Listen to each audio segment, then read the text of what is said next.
Going to get it cracking. So, first topic, we're going to talk about beautiful women. Beautiful women. She did bring up beautiful women in her taking thoughts. So, we're going to go ahead and play a little bit of this clip and hop right into it. This kind of rumor online that every woman can have sex if she wants it. It's not that easy if you're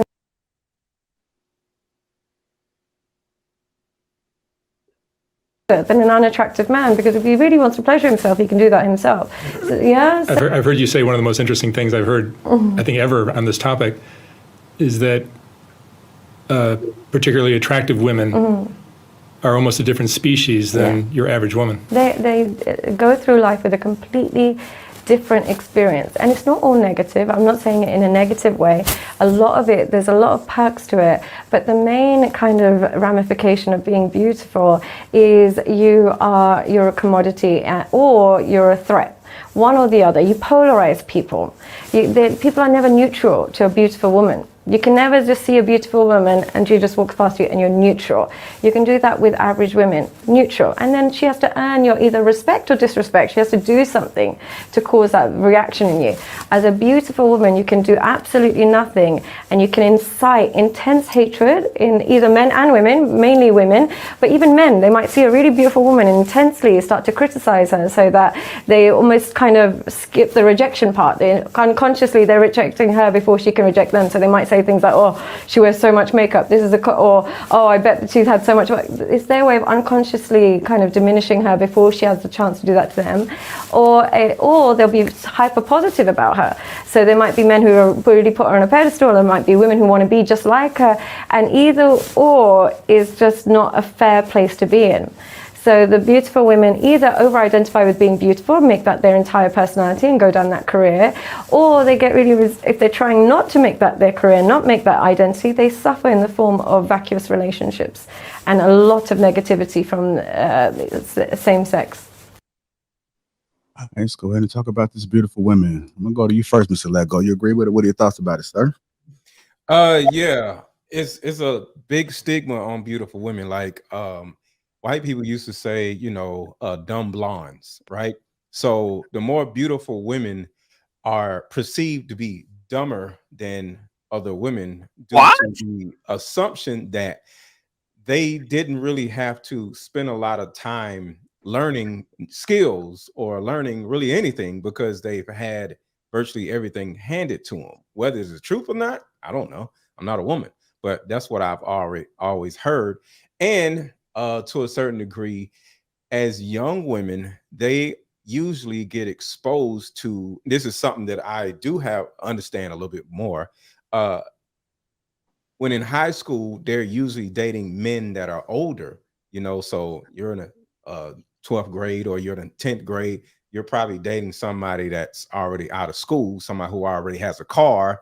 And there's positives to that, I guess, but a lot of it is negative, because a guy would, y'all already know, a guy would get with a younger girl in order to possess her, in order to control her. And I mean a guy that would get a high school girl, not a younger girl.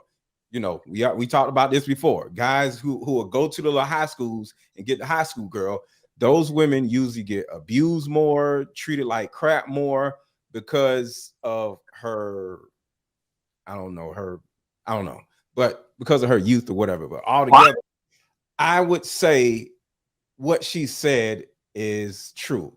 They usually get shitted on by other women.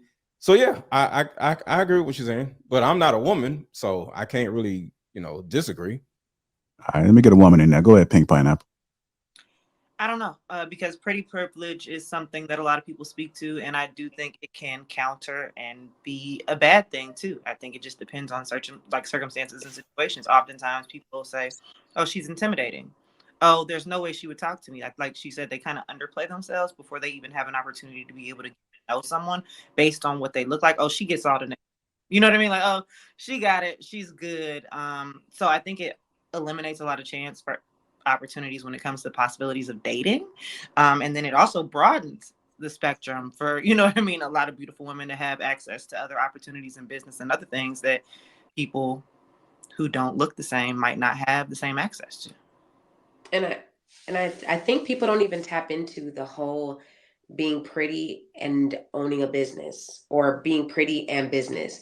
That shit's a whole nother beast in its own, because when you're pretty and you own multiple businesses and you're this boss and you have to have this certain aura about you, you know, a lot of men kind of take advantage of that sometimes. I've had guys that want to work with me and literally will make up a lie and be like, "Oh, you know, I have an event coming up and you know, I want you to work for me, or I want you to do this event or whatever." And it's really like low key a date.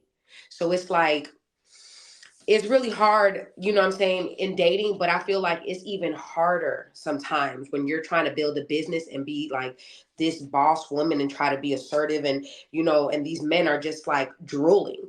You know, I can't come and just wear, you know, a tank top like this because they're like this. And it's like, Right. I Like, thought we were here to talk business.